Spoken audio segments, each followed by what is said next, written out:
Ministro Valdez Góes, da Integração e do Desenvolvimento Regional, um prazer ter o senhor com a gente aqui na Voz do Brasil mais uma vez. E a gente não poderia deixar de começar essa entrevista, ministro, falando de chuvas, né? Vários estados do país estão sendo castigados pelas chuvas, tendo grandes prejuízos, algo que acontece muito no verão. Eu queria que o senhor falasse um pouco, então, do trabalho que o Ministério faz junto aos municípios atingidos e também sobre o novo sistema de alerta da Defesa Civil que começou a ser implementado no ano passado. Como é que ele está funcionando em relação a essas chuvas de verão agora? Mariana, meus cumprimentos a você e toda a equipe da EBC. Dizer que é sempre um prazer estar aqui com vocês.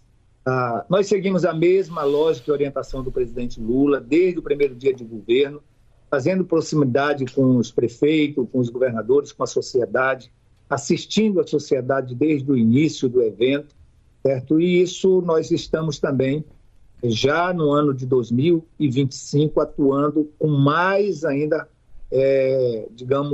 aguçamento de toda a resposta do governo federal em relação ao apoio à comunidade. Em regra, nós iniciamos esse monitoramento da chegada das chuvas com bem antecedência, fazemos sempre nivelamento com os governos estaduais e com as prefeituras antes de ocorrer o evento. Ocorrendo o evento, a gente imediatamente faz o trabalho com as prefeituras para que os decretos de situação de emergência ou de calamidade saiam o mais rápido possível. Nós reconhecemos sempre aqui sumariamente e auxiliamos muitas das vezes até na elaboração dos decretos ou mesmo dos planos de trabalho, uma vez que acabou de acontecer posse de novos prefeitos. Nem todos foram reeleitos, tiveram prefeitos novos e às vezes as equipes mudaram, requer também um apoio nosso para auxiliar nesses planos de trabalho. Hoje nós temos aproximadamente 8, 9 estados atingidos fortemente pelas chuvas de 2025, 300 municípios com decreto de situação de emergência ou calamidade até o dia de hoje, e muitos deles, né, com algumas perdas de vidas, de patrimônio, de pontes, enfim, de equipamentos públicos que requer da gente, além do auxílio de ajuda humanitária, também aprovarmos planos de reconstrução. Inclusive, destaquei equipes para Minas Gerais, para a Bahia, para o Espírito Santo. Nós fazemos muito isso à medida que há exigência dessa proximidade maior. Até mesmo o Piauí, que teve um problema sério em Picos. Picos foi um município muito atingido, inclusive está no status de calamidade, dado a agressividade do evento, inclusive ceifando vidas. Então, esse monitoramento continua muito fortemente, a aproximação muito forte também. Sobre o Defesa Civil Alerta, ele está 100% disponibilizado já para os estados de Sul e Sudeste, e durante o mês de janeiro, fevereiro e março, nós estamos no processo de implantação nos estados do Norte, Nordeste e Centro-Oeste. Inclusive, uma das reuniões que eu fiz ainda no final do ano passado foram com os estados do Norte, Nordeste e Centro-Oeste, propondo um calendário de implantação do sistema de Defesa Civil Alerta para essas outras regiões do país. Ministro, o senhor falou um pouco rapidamente aí sobre as ações de ajuda humanitária e também de construção, né, de reconstrução dos municípios atingidos. Eu queria que o senhor falasse um pouquinho mais sobre isso, porque essa é muito a atuação do Ministério, né, ajudar as prefeituras, no primeiro momento, a socorrer as pessoas e, num segundo momento, a refazer a infraestrutura. Como é que funciona essa ajuda? Quem já tem mais vivência com esse tipo de eventos, a gente não precisa auxiliar num decreto de emergência ou num plano de trabalho. Quem não tem, a gente faz ou virtualmente ou colocamos equipe para ajudar a construir o decreto de emergência ou o plano de trabalho. Então, esse é o procedimento. A primeira ajuda é humanitária, é água, é alimentação, é combustível para transporte. Então, tudo que necessita de ajuda humanitária para pessoas desabrigadas, desalojadas, isso é traduzido num plano de trabalho pela Prefeitura. A gente aprova rapidamente, empenha os recursos e a Prefeitura faz a assistência à comunidade. Aquilo que é reconstrução, restabelecimento, é um outro plano de trabalho. Se é uma ponte que caiu, a Prefeitura apresenta um plano de trabalho de reconstrução daquela ponte, a gente aprova, empenha o recurso, a Prefeitura vai fazer o processo de contratualização para fazer a reconstrução, ou o Governo do Estado. Trabalhamos com os dois casos. Então, nós podemos ajudar a fazer limpeza nas cidades, ajudar a reconstruir patrimônio público destruído, além, logicamente, da ajuda humanitária, que passa muito por alimentação, água e também outros tipos de produtos, higiene pessoal, enfim, depende da situação. Se está em abrigamento, precisa de outro tipo de produto, depende muito da prefeitura. Às vezes, até banheiro químico, a gente viabiliza para prestar melhor assistência naquele momento de necessidade da população. Ministro, vamos mudar um pouquinho de assunto. Queria falar com o senhor sobre o desenvolvimento da região que a gente chama de margem equatorial do país, né? É a margem norte do país, que vai ali do Amapá até mais ou menos o Rio Grande do Norte, se eu não estiver enganada. E existem planos de investimento nessa região, de prospecção, de exploração de petróleo, e o senhor tem atuado nesse sentido, né? Queria que o senhor falasse um pouco sobre isso. Mariana, eu tenho um dever, né, como ministro do Desenvolvimento Regional, de Integração Nacional. A política e os planos de desenvolvimento regional são responsabilidade minha, mesmo que as ações e os projetos não estejam todos no Ministério da Integração e Desenvolvimento Regional, às vezes estão em diversas pastas também que são responsáveis pela política pública. Então, como responsável do desenvolvimento regional, obviamente que eu não só acompanho, sou defensor, como ex-governador do estado do Amapá e presidente do consórcio da Amazônia Legal, certo? Que este produto, este bem, que é o gás e petróleo, ocorrente na margem equatorial do Rio Grande do Norte até a costa do Amapá, perto já da fronteira da Guiana Francesa, seja mobilizado em favor do processo não só de desenvolvimento do país, para manter a parte da energia, para manter a parte da industrialização, que começa a voltar a crescer no Brasil, o processo de industrialização, mas, sobretudo, para fazer a transformação ecológica. O Brasil é hoje o país que mais entrega em termos de matriz de energia renovável. Nós temos mais de 50% da nossa matriz de energia renovável. O mundo inteiro pretende chegar a 50% em 2050. Em 2025, o Brasil já tem mais de 50% de energia renovável na sua matriz. Para que a gente mantenha essa pegada da transformação ecológica, é fundamental que bens como petróleo e gás, ainda existentes na margem equatorial, faça parte dessa estratégia, que é essa, a lógica do Ministério das Minas e Energia, da Petrobras e do governo do presidente Lula. Então, sou defensor. A Petrobras é uma das empresas mais respeitadas no mundo, em termos de tecnologia, de expertise, de segurança em termos de exploração. Porque existe até uma preocupação, né, ministro, com a questão da foz do Rio Amazonas e com os impactos ambientais que a exploração poderia causar. O senhor está convicto de que é possível, então, fazer esse tipo de exploração de maneira segura? Estou convicto com base na ciência, com base na pesquisa, com base na responsabilidade histórica que a Petrobras tem, reconhecida e respeitada no mundo inteiro, e também de todo o trabalho que a Petrobras já faz no Brasil, inclusive na Amazônia. Aquilo que nós já fazemos com grande segurança, muito perto do litoral, certo? No Amapá está ao dobro ou triplo de distância da Foz do Amazonas. Eu queria concluir, assim, a gente já está no finalzinho da nossa entrevista, mas eu queria saber quais são os benefícios que a população local poderia ter com essa exploração. Olha, o programa Desenvolve a Amazônia, no contexto de diminuir desigualdades regionais, que é uma mensagem do presidente Lula permanentemente, ele enxerga todas as vocações, gás e petróleo, mineração, pesca, floresta, além de outras vocações da bioeconomia. Então, isto gera várias cadeias produtivas, gera uma atividade bastante abrangente, com uma capilaridade muito grande. Então, isso gera emprego em várias áreas. Já está gerando, inclusive, no comércio local, já começa as atividades. Eu já tive uma reunião de trabalho sobre plano de desenvolvimento regional com a presidente Magda.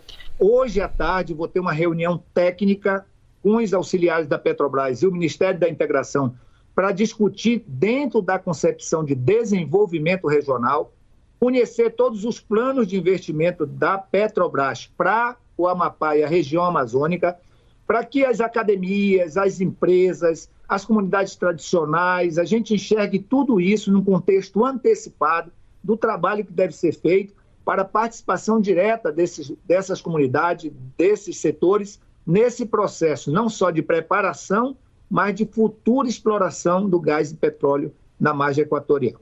Então, é esse procedimento que a gente está olhando enquanto ministro do Desenvolvimento Regional, não só enquanto governador do Amapá e ex-presidente do consórcio da Amazônia, tá certo? Uma agenda de trabalho com a Petrobras já aberta, iniciada, olhando esta atividade não como uma atividade isolada da Petrobras, mas uma atividade ligada a uma transformação ecológica, né, à indústria, à energia e ao desenvolvimento regional e diminuição de desigualdade. Tudo que nós pudermos agregar localmente e regionalmente será discutido com a própria Petrobras dentro da política de desenvolvimento regional do governo do presidente Lula. Muito bem, ministro Valdez Góes, da Integração e do Desenvolvimento Regional. Ministro, um prazer ter o senhor com a gente. Muito obrigada pela sua entrevista. Eu que agradeço. Um grande abraço. O presidente Lula terminou agora a reunião para definir o presidente da nossa COP, a COP de Belém, a COP 30. Então estamos aqui na companhia da ministra do Meio Ambiente, Marina Silva, do embaixador André Corrêa do Lago, que foi designado pelo presidente como presidente da COP, e estamos aqui para tirar as dúvidas de vocês a respeito do tema. Muito obrigada. Na verdade, foram duas indicações. O secretário André Corrêa do Lago, como disse minha colega Maria Laura, é o presidente da COP, e já aproveito para parabenizá-lo pela segunda vez aqui de público, agradecendo pela disposição. E o Ministério do Meio Ambiente, com a secretária Ana Toni, é a secretária executiva da COP, que é a CEO da COP, e o Ministério do Meio Ambiente e o Ministério de Relações Exteriores ocupam essas duas posições que são fundamentais e estratégicas na parte de conteúdo, negociação e liderança de todo o processo da COP, porque, como os senhores sabem, toda a parte de infraestrutura e logística é feita pela Casa Civil. Mas aqui quem tem a palavra é o atual presidente da COP, André Corrêa do Lago. Ana Toni vai ser CEO. CEO, exato. A Ana Toni não está aqui, ela fez uma cirurgia do olho há uma semana atrás e tem uma recomendação médica de que não pode andar de avião até pela próxima semana, né? Exatamente, é um procedimento, um protocolo médico, é por isso que ela não está aqui, mas estou aqui acompanhado do secretário executivo João Paulo Capobianco e a Maria Laura, e obviamente foi uma reunião com o presidente Lula que eles tomou essas decisões, né, de dividir essas responsabilidades de conteúdo, negociação entre os dois ministérios com o suporte da Casa Civil. Obrigado. Bom dia, boa tarde a todos. Antes de mais nada, eu queria agradecer, evidentemente, a confiança do presidente Lula em me nomear presidente da COP30. É uma honra imensa e eu acredito que o Brasil pode ter um papel incrível nessa COP. E agradeço, evidentemente, também o resto do governo, porque a COP a gente vai ter que construir todos juntos, e além do governo, com a sociedade civil, com o empresariado, com todos os atores que são absolutamente essenciais na primeiro formação do que o Brasil quer desta COP, né, que a gente já, como secretário de Clima, já vinha trabalhando muito inclusive com a Ana Toni, com a ministra e com os demais ministérios. Então, eu acho que vai ser, nós vamos todos juntos e com a ajuda de todos vocês também, vamos conseguir fazer uma COP que será lembrada com entusiasmo. Presidente, com a saída dos Estados Unidos... Primeira vez que me chamam presidente na vida. Com a saída dos Estados Unidos do Acordo de Paris, né? Como que vai ser para o Brasil evitar que haja um esvaziamento da COP, já que os Estados Unidos é um país, um ator importante nessa negociação? É natural, nós estávamos esperando essa pergunta, né, ministro? Claro, os Estados Unidos é um ator essencial porque não só é a maior economia, mas é também um dos maiores emissores, mas é também um dos países que tem trazido respostas à mudança do clima, com tecnologia. Os Estados Unidos têm empresas extraordinárias e também tem vários estados americanos, cidades americanas que estão muito envolvidos nesse debate.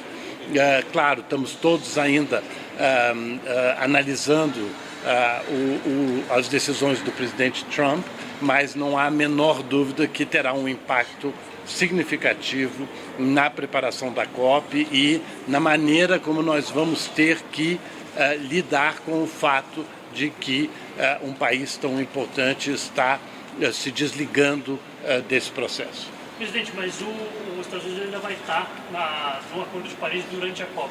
Existe receio de algum tipo de boicote ou que eles atrasem as negociações? Não, eu não acredito.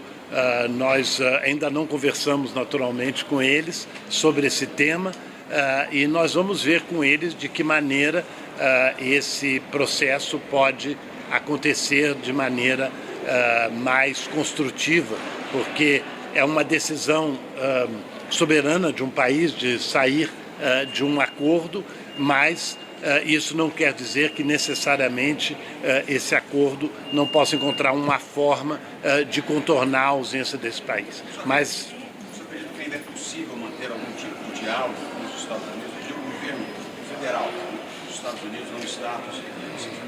Não, claro que sim. Inclusive os Estados Unidos continuam membros da Convenção do Clima. Estão saindo do Acordo de Paris, mas eles continuam membros da Convenção do Clima. Então, sim, há vários canais que permanecem abertos, mas não há a menor dúvida que é um anúncio político de muito impacto. Vamos tentar trazer o Trump para a COP? Essa pergunta eu não estava pronto para responder. Presidente, o senhor acha que há uma expectativa muito grande em torno dos resultados da COP, já que a última não trouxe tanto resultado assim?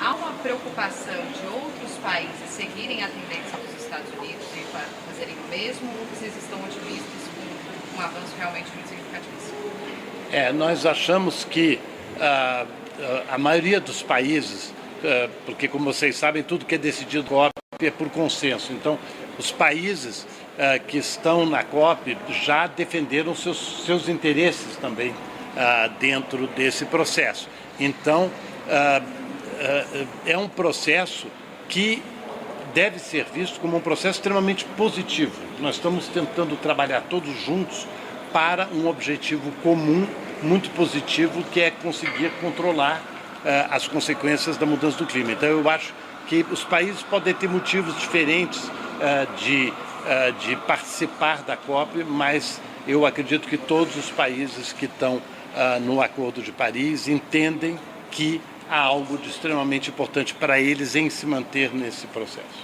Embaixador, essa COP é muito esperada na Amazônia porque vai estar, onde todo mundo fala. E lá na Amazônia, eu veio de Manaus, há uma grande crítica de como que esse evento vai favorecer a participação de ribeirinhos, indígenas, quilombolas, das pessoas que estão lá, e inclusive das instituições universitárias e científicas, porque parece que foi escolhida a USP e a FGV para participar da elaboração dos documentos finais e tal. E isso deixou as universidades lá muito meio chateadas. De que forma vocês vão favorecer que realmente o que se foi ouvido lá vá servir de subsídio para o documento final da COP? Eu acho que é uma pergunta muito importante, porque a COP tem várias dimensões. Ela vai ter uma imensa dimensão para o próprio Brasil, né, como a Rio 92, eu sei que a maioria não era nascido aqui, mas a Rio 92 teve um impacto muito grande sobre a maneira como o brasileiro percebeu a mudança do clima, percebeu o meio ambiente, percebeu a biodiversidade. Então tem uma dimensão nacional extremamente importante e pela decisão do presidente Lula de fazer a COP na Amazônia, em Belém, é essencial que sejam ouvidos as pessoas que são justamente aqueles que convivem com esse bioma que é um mistério para a maioria do mundo e, aliás, é um mistério para muitos brasileiros. Então, a participação deles é absolutamente essencial.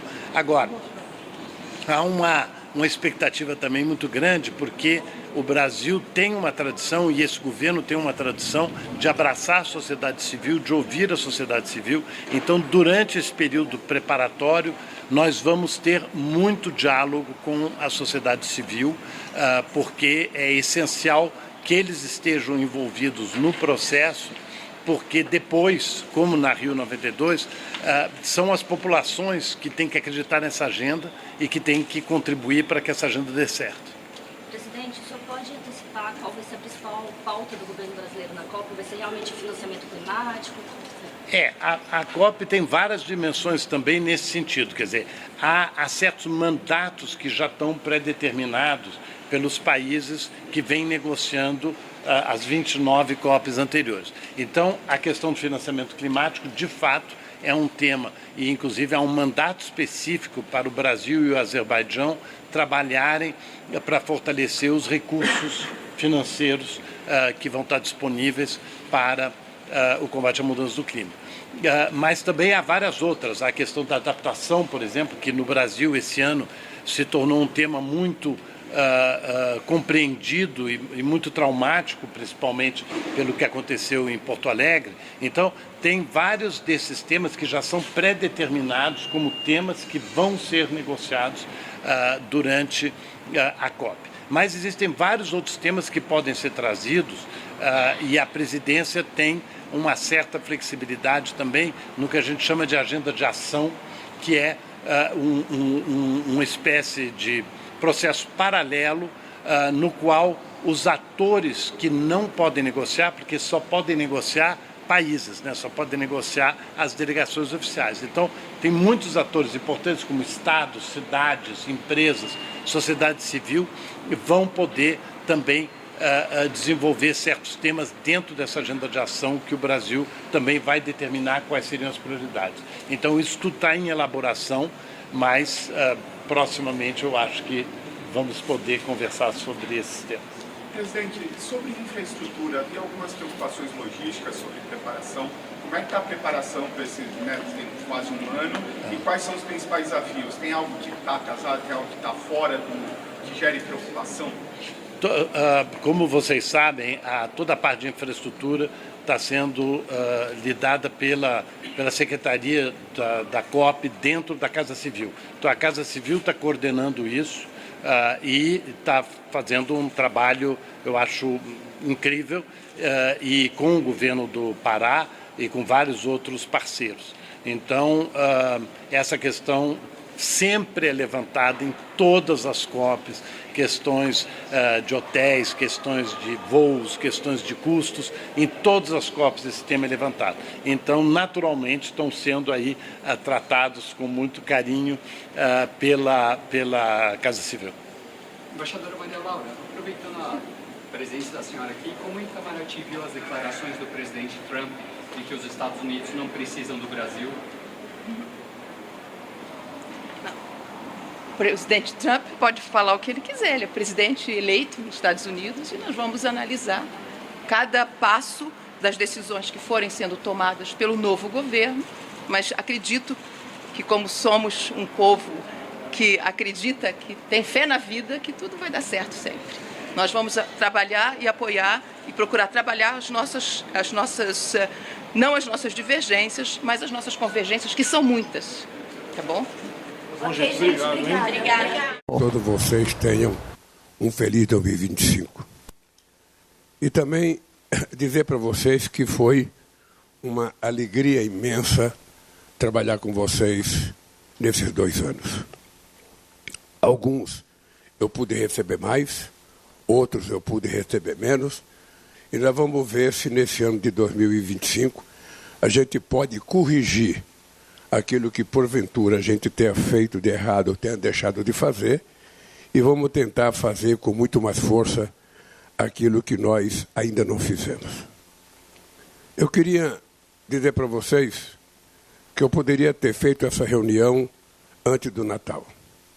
Mas eu achei que não era correto fazer a reunião antes do Natal, porque tinha muita gente com pedido de férias pedido, tinha muita gente que já tinha compromisso com a família, com mulher, com filho, com mãe, com pai.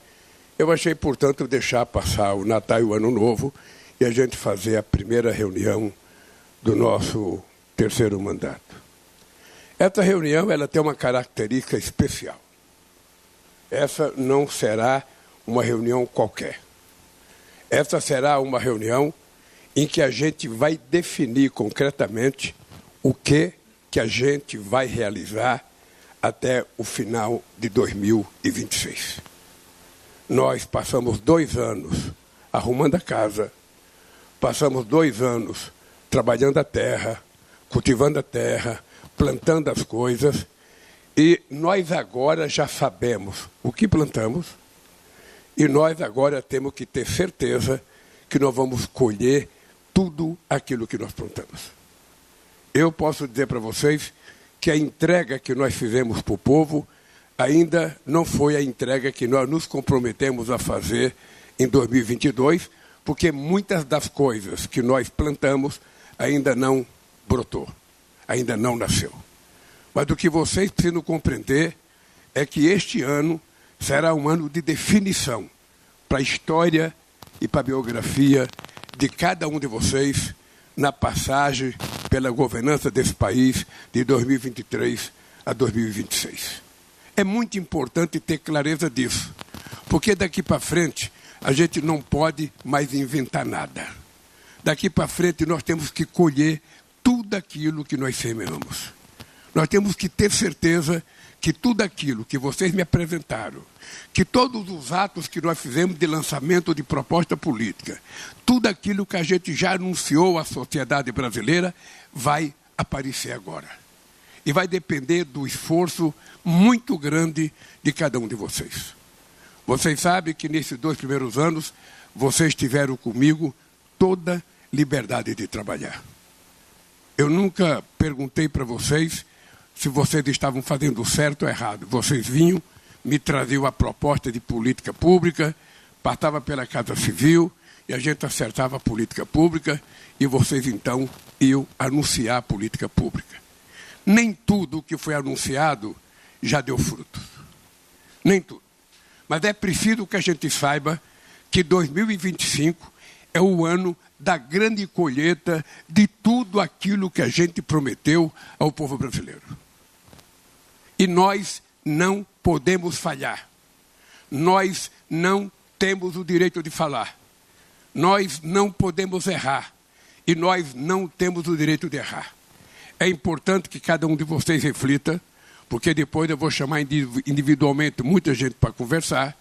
É importante que vocês reflitam que nós somos um grupo de pessoas de formação política diferenciada, de berço diferente, mas, na verdade, nós temos uma coisa em comum, que é uma causa de recuperar esse país, fazer esse país crescer, fazer esse país se desenvolver, e com esse crescimento, esse desenvolvimento, o que é que nós queremos? Melhorar a vida do povo dentro de casa, melhorar a educação do povo na escola, melhorar a possibilidade de trabalho desse povo. E é importante que a gente compreenda que o povo que nós estamos trabalhando hoje não é o povo dos anos 80. Não é o povo que queria apenas ter um emprego numa fábrica com carteira profissional assinada. É um povo que está virando empreendedor. E ele gosta de ser empreendedor. E nós precisamos aprender a trabalhar com essa nova característica, com essa nova formação do povo brasileiro. E é por isso que nós temos que ser muito exigidos. E eu jamais reclamarei pelo fato do povo nos cobrar. Eu reclamarei se a gente não tiver capacidade de entregar tudo aquilo que nós nos comprometemos. Eu não vou falar de números econômicos, que o Haddad vai falar depois de mim. Não vou falar das coisas que nós já entregamos e que vamos entregar, porque o Rio vai falar. E também o Alckmin vai falar um pouco de política na hora que eu terminar de falar. O que eu quero dizer para vocês é que 2026 já começou. Se não por nós, porque temos que trabalhar, porque temos que carpinar, porque temos que tirar todos os carrapichos que tiver nas plantas que nós plantamos, mas pelos adversários, a eleição do ano que vem já começou. É só ver o que vocês assistem na internet para vocês perceberem que eles já estão em campanha. E nós não podemos antecipar a campanha porque nós temos que trabalhar. E a antecipação da campanha para nós é trabalhar, trabalhar, trabalhar e entregar para o povo aquilo que ele precisa.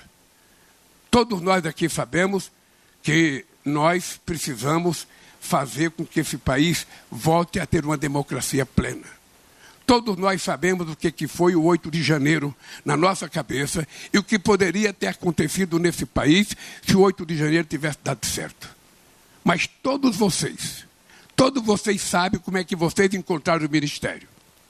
Todos vocês sabem o sacrifício que vocês fizeram para remontar o ministério, para tentar colocar gente para fazer tudo aquilo que era preciso fazer no ministério. Todo mundo sabe a competência desse governo e a habilidade daqueles que negociaram, Jacques Wagner, Guimarães, sabe, que negociaram, o Haddad, que trabalhou com muita força para que a gente pudesse fazer uma negociação e ter uma PEC da transição. Todo mundo sabe o esforço que foi feito para a gente aprovar uma reforma tributária que só vai dar fruto para nós, do ponto de vista do atendimento dos interesses do povo em 2027. Mas que vai dar interesse rápido do ponto de vista daqueles que querem fazer investimento no Brasil, daqueles que querem acreditar no Brasil, daqueles que querem vir aqui para ajudar o Brasil a se desenvolver. Portanto, eu quero que vocês saibam de uma coisa, e eu vou dizer alto e bom som para ninguém ter dúvida. Eu estou totalmente recuperado. Vocês estão percebendo que nem chapéu estou usando, para mostrar que meu cabelo vai ficar melhor do que o do Alckmin e melhor do que o do Lewandowski. Vocês vão saber. O Lewandowski e o Alckmin vão ficar com inveja do meu cabelo. Eu tenho mais uns dias para poder viajar de avião, mas eu queria dizer para vocês que eu tenho uma causa. E essa causa é o que vai me motivar em 2025. A causa é a gente não permitir, em hipótese alguma, que esse país volte ao horror do que foi o mandato do nosso antecessor. Para que a gente garanta que a democracia vai prevalecer nesse país.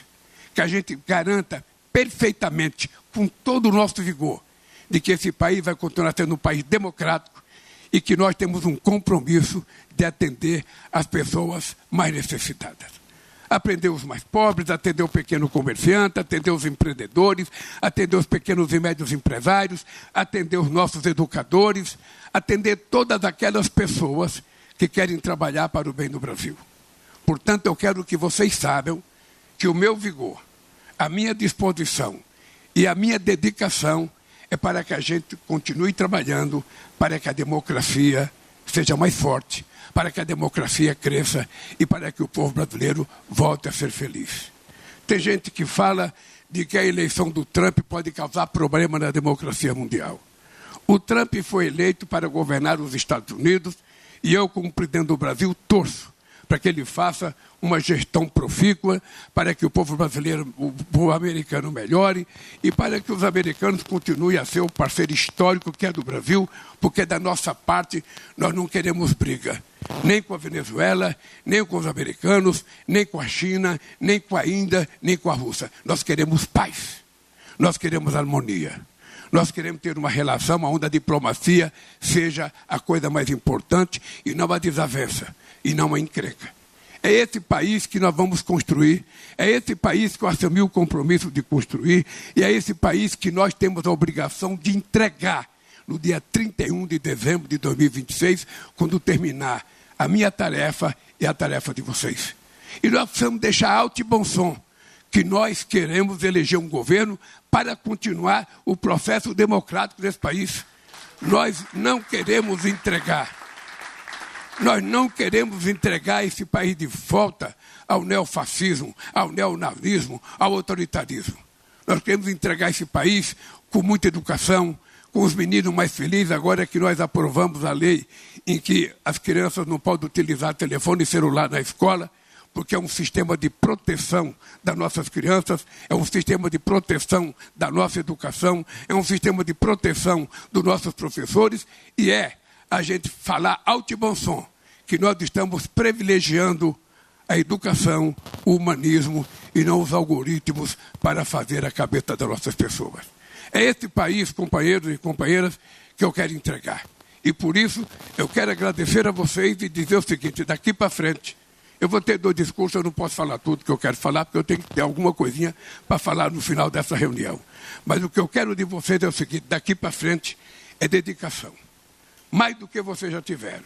Daqui para frente, nenhum ministro vai poder fazer portaria que depois crie confusão para nós, sem que essa portaria passe pela Presidência da República através da Casa Civil. Muitas vezes a gente pensa que não é nada, mas alguém faz uma portaria, alguém faz um negócio qualquer, daqui a pouco arrebenta e vem cair na Presidência da República. E é importante vocês lembrarem, que quando a gente não trabalha, a gente não colhe. E eu quero conversar com vocês sobre os partidos que estão aliados conosco. Nós temos vários partidos políticos, eu quero que esses partidos continuem juntos, mas nós estamos chegando num processo eleitoral, a gente não sabe se os partidos que vocês representam querem continuar trabalhando conosco ou não.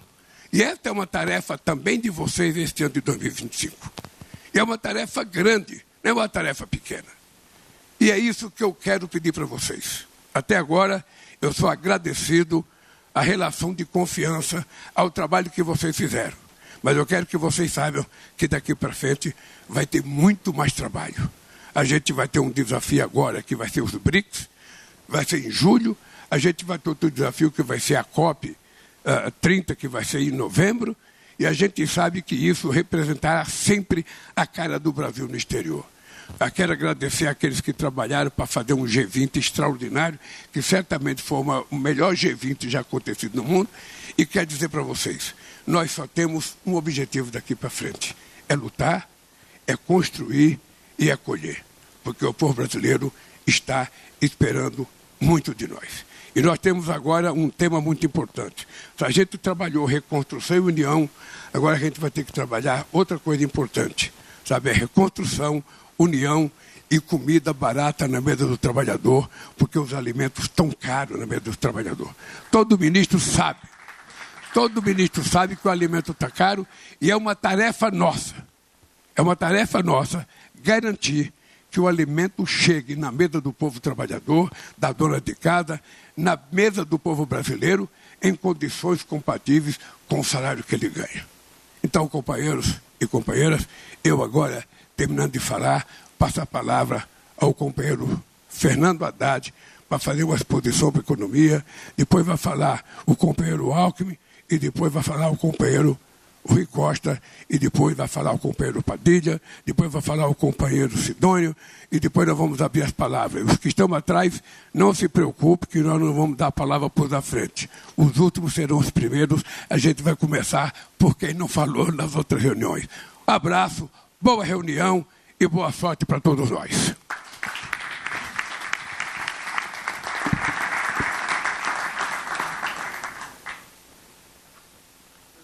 Esse é um esforço conjunto, várias frentes e vários órgãos participam, né, desses 2 anos, ainda continua, né, essa operação. E eu gostaria que o senhor falasse, então, das ações.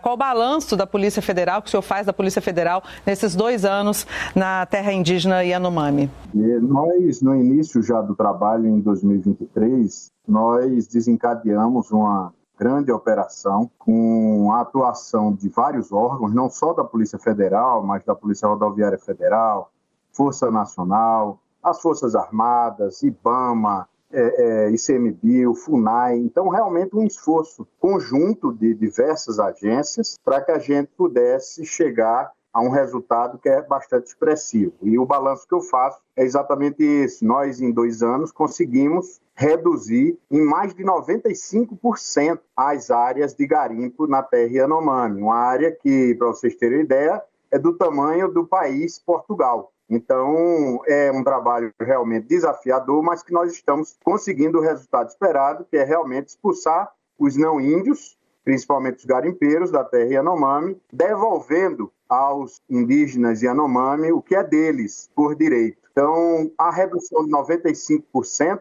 dessas áreas de garimpo trazem para que a gente tenha realmente só um resíduo de garimpeiros que ainda resistem, ainda estão na atividade ilegal. Além disso, a gente tem feito também operações para investigar quem financia o garimpo. E, nesse sentido, a gente fez mais de 20 operações, foram 23 operações ao todo, atingindo quem financia o garimpo na terra indígena, apreendendo os bens desses grupos criminosos e prendendo as pessoas, levando ao sistema de justiça.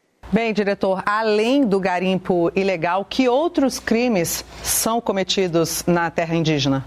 Veja, além do garimpo, que já é um crime, por vezes existem crimes contra os próprios indígenas e outros crimes, como, por exemplo, nós fizemos uma operação importante, que foi a Operação Palácios, que era de exploração sexual de jovens que eram atraídas para o garimpo como cozinheiras do garimpo, e quando lá chegavam, na verdade, eram exploradas sexualmente. E essa operação, a Palácios, ela desarticulou essa quadrilha que explorava sexualmente no garimpo essas jovens. E também, conexo ao garimpo, existem os crimes de formação de quadrilha, o narcogarimpo, né, a logística do garimpo servindo também ao narcotráfico, a aeronave que leva o ouro para outros países, traz a droga, a lavagem de dinheiro, a formação de organização criminosa. Então, são diversos crimes conexos que nós buscamos investigar com profundidade para levar esses criminosos ao sistema de justiça por todos esses crimes que eles estão praticando. Bem, a terra indígena Yanomami, ela é a maior do país, né? Ela tem um tamanho estimado aí que soma os estados do Rio de Janeiro e do Espírito Santo. Um trabalho coordenado desse das forças, ele exige bastante organização, né, diretor, para combater o garimpo e esses outros crimes que o senhor comentou agora. Como é que se dá esse trabalho articulado? Olha, o Ministério da Justiça, já no ano de 2023, criou um plano, que é o Plano AMAS, Amazônia, Segurança e Soberania, exatamente para que a gente pudesse articular toda a parte de segurança com essas instituições, não só de segurança pública, mas também de fiscalização, de defesa, essa proteção da Amazônia, não só a Amazônia legal brasileira, mas a Amazônia internacional. E nesse Plano AMAS, a Polícia Federal ela tem uma posição de liderar esse processo através de um Centro de Cooperação Policial Internacional, que é o CCPI Amazônia, que já tem sua sede definida em Manaus. Nós já temos o prédio, estamos fazendo os últimos ajustes, já convidamos oficiais de ligação de todos os países da Amazônia Internacional. Então, todos esses países fronteiriços que têm a Amazônia no seu território estarão com policiais trabalhando conosco.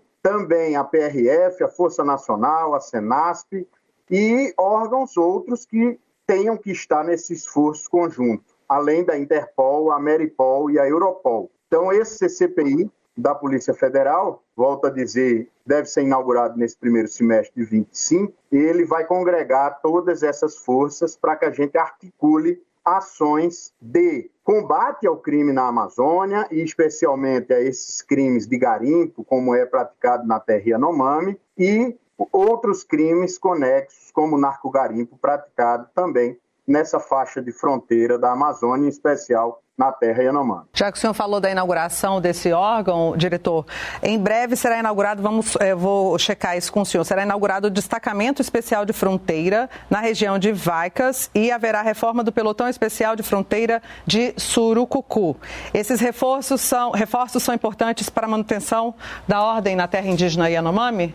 Sim, como eu disse, esse é um esforço que não é só da Polícia Federal, é de vários órgãos e de vários ministérios. E o Ministério da Defesa tem um papel importantíssimo, principalmente na faixa de fronteira, como determina a Constituição Federal. O Exército tem uma atuação de segurança nessa faixa de fronteira, e essas duas unidades dentro da terra Yanomami são importantes para que o Exército possa cumprir essa sua missão. Mas não só o Exército, a Força Aérea também tem um papel importantíssimo de controlar esses voos, esses aviões e helicópteros ilegais dos garimpeiros que levam pessoas e suprimentos a esses garimpos ilegais, e tem feito esse trabalho. A Marinha também tem uma atuação importante nessa faixa de fronteira nos rios, que muitas vezes também são usados para levar essa logística aos garimpos ilegais. Então, as três forças armadas, elas têm um papel, principalmente na faixa de fronteira, importante para esse esforço integrado que nós estamos levando a cabo enquanto governo federal e diversos órgãos em conjunto, e a Polícia Federal tem feito suas entregas com essas operações de prisão das pessoas que estão nos garimpos, inutilização e apreensão de dragas, tratores, retroescavadeiras, aviões, foram mais de 20 aviões inutilizados, helicópteros. Então, todos juntos estamos colhendo esse resultado de reduzir mais de 95% do garimpo que existia ali no final de 2022 na terra Yanomami. Bem como estamos fazendo em outras terras também, a terra Aptereua, Munduruku e outras terras indígenas da DPF 709, que nós fizemos a desintrusão também nesses últimos 2 anos. Bem, já são 2 anos de operação e aí o senhor trouxe essa informação de órgãos que serão instalados e abertos na região também. A gente pode concluir que essa operação ela não tem um prazo para acabar, ela é contínua diante de tanta necessidade, né, diretor? Exato. A proteção dos territórios indígenas é algo que tem que ser feito permanentemente. Nós fazemos uma primeira ação que é retirar esses criminosos que invadiram as terras indígenas e, a partir daí, há necessidade de ações de manutenção dessas terras sem esses invasores. E aí são ações, novamente, de todos os órgãos conjuntamente. A Polícia Federal continua investigando, continua fazendo operações ostensivas, mas também a Força Nacional, o IBAMA e o ICMBio, a FUNAI, as Forças Armadas, todos mantendo essas terras que foram desintrunidas sem esses invasores e à disposição dos seus legítimos usuários, que são os indígenas. Com o novo cartão, será possível antecipar até R$ 150 do benefício mensal, sem cobrança de juros, taxas ou correções. O valor será descontado diretamente na folha de pagamento do mês seguinte. O cartão, desenvolvido em parceria com instituições financeiras, terá formato físico, com chip e senha, como explica o ministro da Previdência Social, Carlos Lupe. Vai funcionar como um cartão de crédito, como se fosse. Ao a pessoa utilizar até R$ 150, ela vai utilizar no remédio numa farmácia, por exemplo. Ela vai utilizar para uma compra no supermercado. No vencimento desse cartão, o INSS paga até R$ 150 e esse pagamento que o INSS faz desses R$ 150 é diminuído do valor do salário, do soldo, do benefício que a pessoa vai ter direito. A aposentada Vânia da Silva, de Brasília, afirma que esse dinheiro a mais vai ser importante na hora de alguma emergência. Em alguns meses, a gente não consegue chegar até o dia do próximo pagamento, né, e tem uma necessidade, uma medicação, uma coisa de urgência, e aí esse dinheiro do cartão meu INSS Vale Mais ajuda a complementar e esperar até o dia do pagamento. Mas tem que ser usado com muita responsabilidade, para que não vire uma parte do pagamento, né? O cartão será oferecido pelos bancos e instituições financeiras aos clientes e não permitirá saques, nem poderá ser utilizado em apostas físicas ou digitais. O serviço também inclui acesso ao Meu INSS Mais, um clube de vantagens com descontos em farmácias, cinemas, shows, seguros, viagens, telemedicina e outros serviços. Reportagem Raquel Mariano. O escolhido para a presidência da COP30 foi o embaixador André Corrêa do Lago, atual secretário de Clima, Energia e Meio Ambiente do Ministério das Relações Exteriores. Na carreira diplomática desde 1982 e com extenso trabalho na área de desenvolvimento sustentável, ele já foi embaixador do Brasil no Japão e na Índia e estava atuando como negociador do Brasil na COP30 desde 2023. À frente da conferência, vai caber a ele mediar e articular os debates com outros países e buscar um consenso para uma declaração final. O governo brasileiro também divulgou o nome de Ana Toni, secretária nacional de Mudança do Clima, como nova diretora executiva da COP30. A ministra do Meio Ambiente e Mudança do Clima, Marina Silva, destacou a importância dessas funções. O Ministério do Meio Ambiente e o Ministério de Relações Exteriores ocupam essas duas posições que são fundamentais e estratégicas na parte de conteúdo, negociação e liderança de todo o processo da COP. Na conferência deste ano, o Brasil quer avançar nos debates sobre financiamento climático e levar para discussão também assuntos como a adaptação das cidades que são afetadas com as mudanças climáticas. O novo presidente da COP30, André Correa do Lago, destacou que o encontro deve ter muitas frentes de discussão.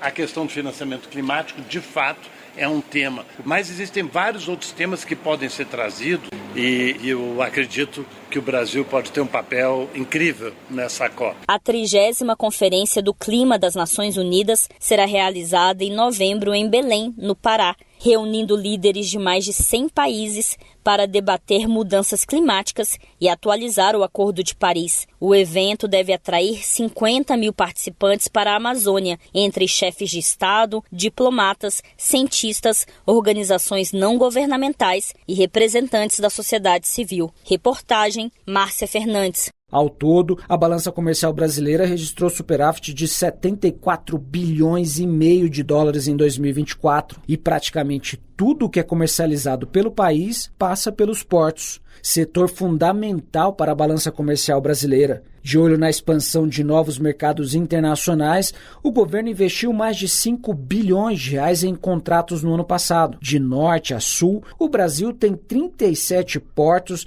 e cerca de 41 mil quilômetros de rios navegáveis. Modal essencial para a economia brasileira, avalia a professora e especialista no setor pela Universidade do Rio de Janeiro, Tatiana Santos da Cunha. Contribui para a geração de riquezas, de empregos, desenvolvimento tecnológico. Sem sombra de dúvida, investir nessa área, promover políticas de estímulos à sua expansão, são estratégias de extrema importância. No ano passado, o governo autorizou o maior volume de recursos para o setor nos últimos 12 anos. São 31 bilhões de reais do Fundo da Marinha Mercante para mais de 430 novos projetos, incluindo construção de embarcações, reparos, docagens, modernização e ampliação de estaleiros, além de novas infraestruturas portuárias. Destaca o ministro de Portos e Aeroportos, Silvio Costa Filho. Em 2 anos, nós saltamos para quase 45 bilhões de reais de projetos aprovados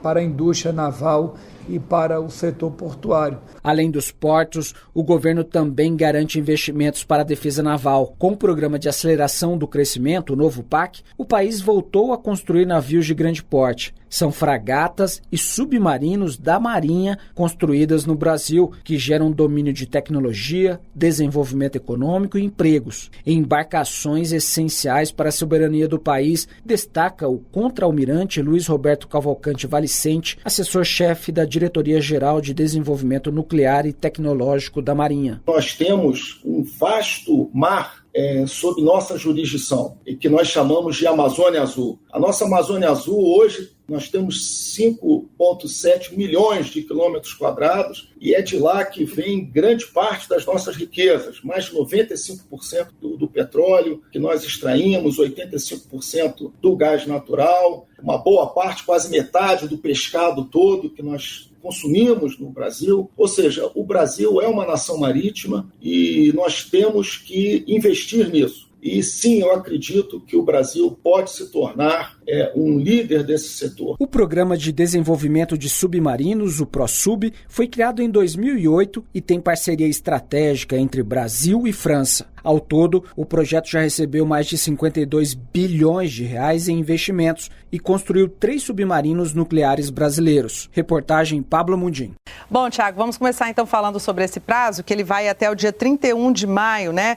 O que o estudante participante do FIES ele consegue fazer nesse período? O que ele pode fazer, né? Esse aditamento, no caso, seriam alterações ao contrato, né? O aditamento, Daniela, ele é uma obrigação que o estudante tem a todo semestre, como você bem colocou, em que ele faz a opção, principalmente o que geralmente é feito, é a opção pela manutenção do financiamento. Então, no aditamento são validadas as novas condições, se uma faculdade fez um reajuste do valor da mensalidade, se teve alguma alteração cadastral do estudante, alguma troca de fiador, e nesse momento ele também pode optar por suspender o financiamento, transferir para uma outra universidade ou até mesmo encerrar o contrato de financiamento dele. Então, todo esse processo ele é feito nesse período até 31 de maio.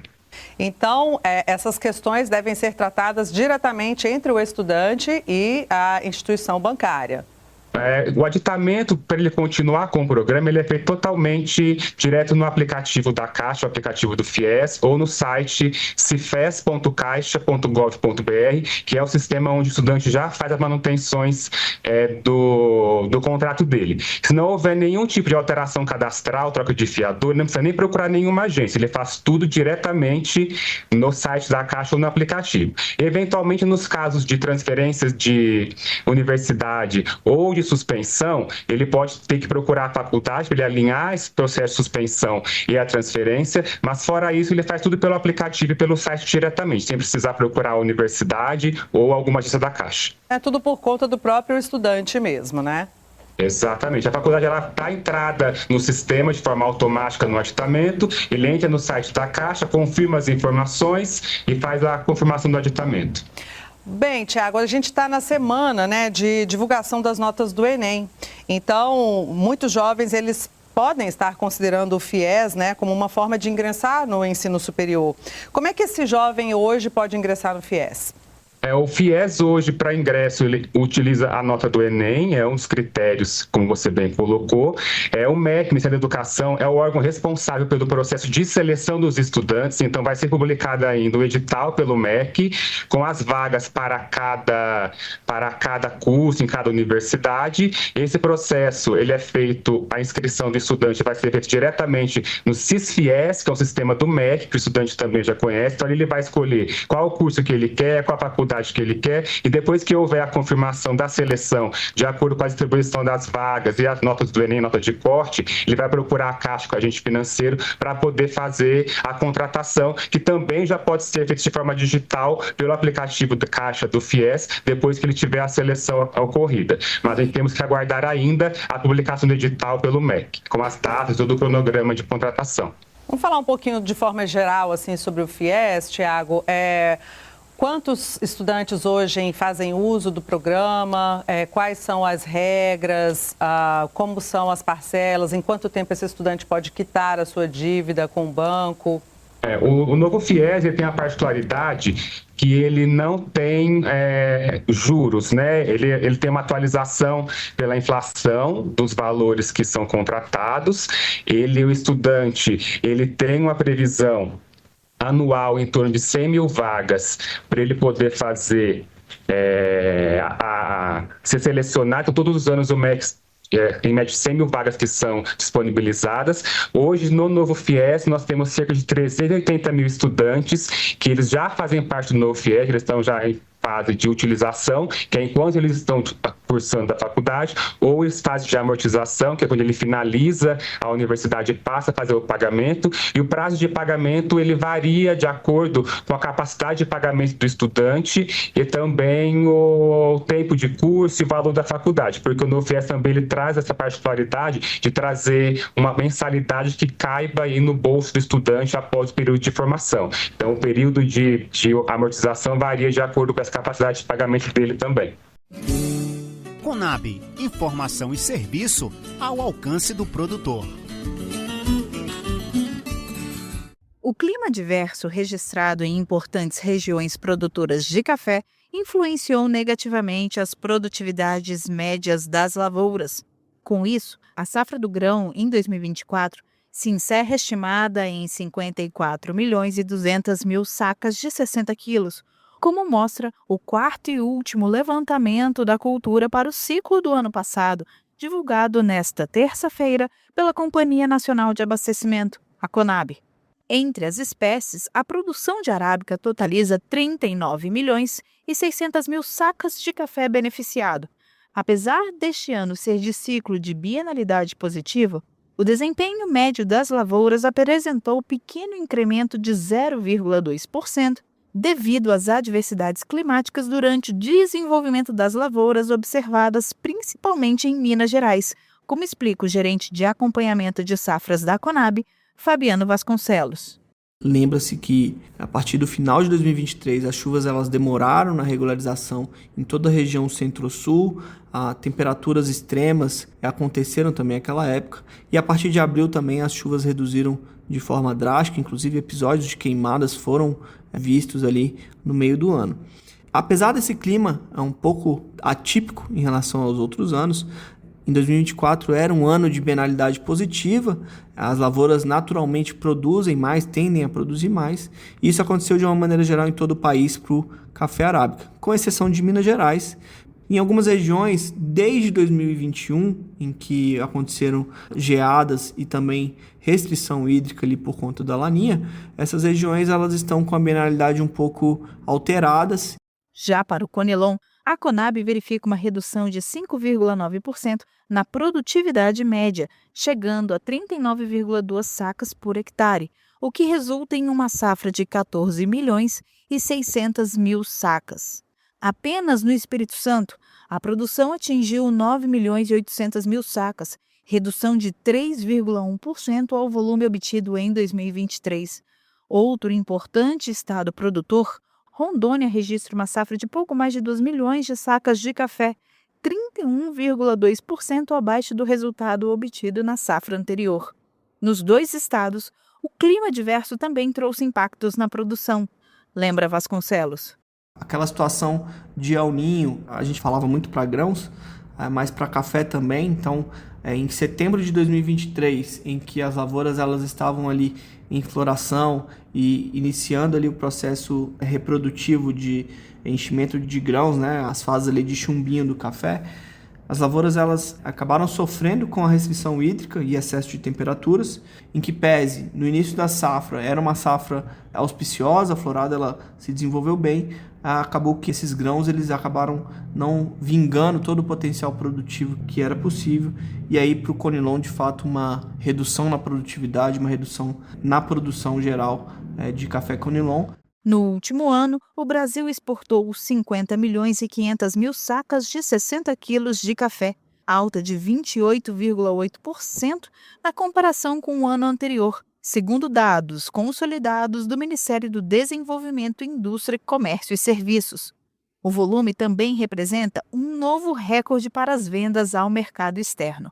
O gerente de fibras e alimentos básicos da companhia, Gabriel Rabelo, destaca os motivos que influenciam no bom resultado. Entre os motivos que contribuíram para o crescimento das exportações de café nesse ano de 2024 estão a valorização do produto no mercado internacional, a gente tem visto aí sucessivos aumentos nos últimos meses, e também a valorização do dólar, que o aumento do dólar normalmente acaba favorecendo as exportações de commodities brasileiras, tornando-as mais competitivas no mercado internacional. Outro fator altista para os preços foi a ocorrência de novas adversidades climáticas em importantes produtores, como, por exemplo, o Vietnã, que é o segundo maior produtor de café mundial, que tem tido problemas nas últimas 3 safras, o que limita a recuperação da oferta futura. As informações sobre a produção de café em 2024, com os dados nos estados e as condições de mercado do produto, estão disponíveis no site da companhia em www.conab.gov.br. Reportagem Flávia Agnello. Conab, informação direto da fonte.